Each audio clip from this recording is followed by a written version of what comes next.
Hey everyone, back with another film review. This time I wanted to talk about the acclaimed newest adaptation of Stephen King's novel It. I was very surprised by this movie, to be honest. I was never really a fan of the original 1990. I think it was 1990, the one with Tim Curry. Um, it had some hilarious moments, but I never really thought it was very terrifying. And a lot of kids thought that clowns were. There was a huge fear of clowns going around, like my sister was one of them, based just from that film. But this one kind of brought it to a new light. It gave you a legitimate reason to really be like afraid of this clown.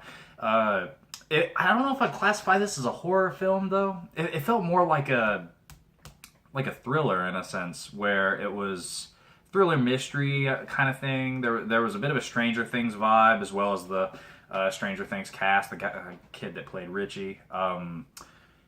It felt like an adult version of Stranger Things, like a little darker, not afraid to shy away from things that most films do, like, the clown is the eater of children. Uh, as a standalone, I know they're making a part two, but as a standalone film, I thought this was very good.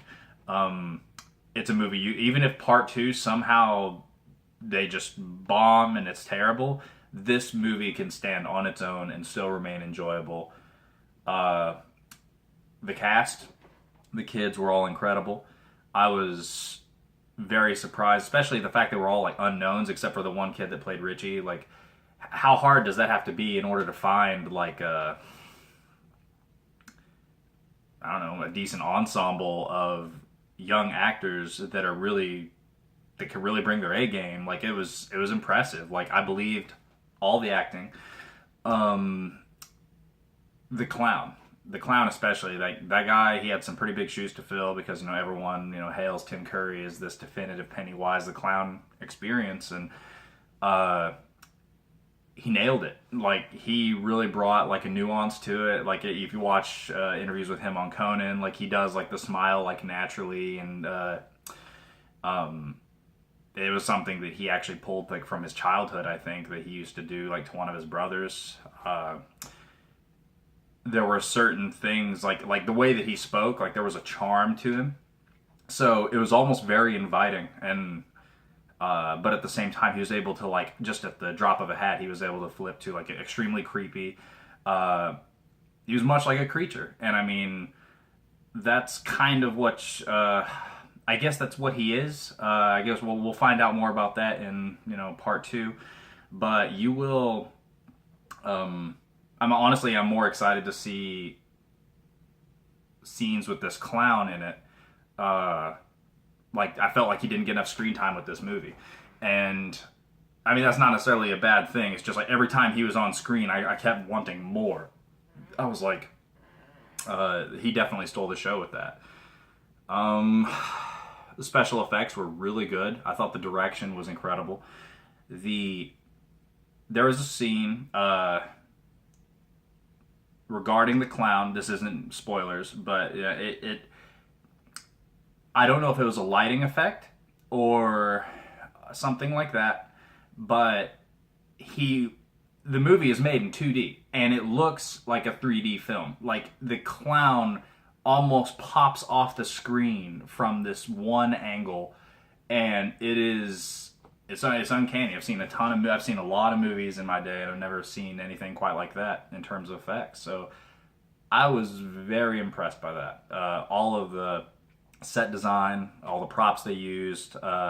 Every time that clown was on screen, you had a reason to be afraid or fear, or kind of just like standoffish, like oh god, like you never know when he's coming, and it thematically like it's unlike most horror films because thematically it tackles fear universally, and how fear is like your own greatest weakness, but at the same time, if you can get past that, then really there's nothing to be afraid of. Like there's a lot of that element going on with this movie, so it's a very character driven movie.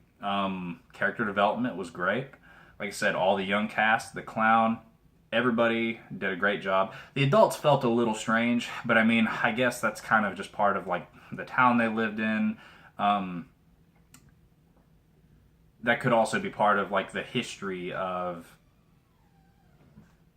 like that particular town with like the events that have happened there and such. So honestly, out of 10, I would probably give it a 9. I'll say, yeah, I'll give it a 9 out of 10. There's really nothing I would do too differently with this film. Maybe like a few aesthetic things, but like nothing to really like write home about. I'm very excited to see what they do with part 2. I think it'll be really an interesting challenge for them to try to find a cast that is 30 years older that can fill the same shoes and retain a similar personality to the ones they have in this movie. So, yeah, I mean, if they do this film, if they do part 2 really well, that will be an extremely cohesive experience. Part 1, standing alone, very solid movie. I really enjoyed it and I highly recommend it. If you're not a big fan of horror films, don't worry about it. I would still go watch it, because if you like things like X-Files, Twilight Zone, whatever, it is more of a... It's not a movie I leave and I'm like scared, like looking over my shoulder when I leave the theater. It's more of a movie like when it's just like more of a mystery thriller type. It's not like a movie that's meant to be like, the typical horror flick. But yeah, like I said, 9 out of 10, really solid. If you just enjoy a good movie, a good time, yeah, there's a little bit of creepy elements to it, but like I said, it's not going to be like a long-lasting scare, like in my opinion. I would definitely get out and give it a watch. Yep, that's my opinion on it. If you guys like this review, give me a like, subscribe, share. I'd love to hear what you all think about the movie.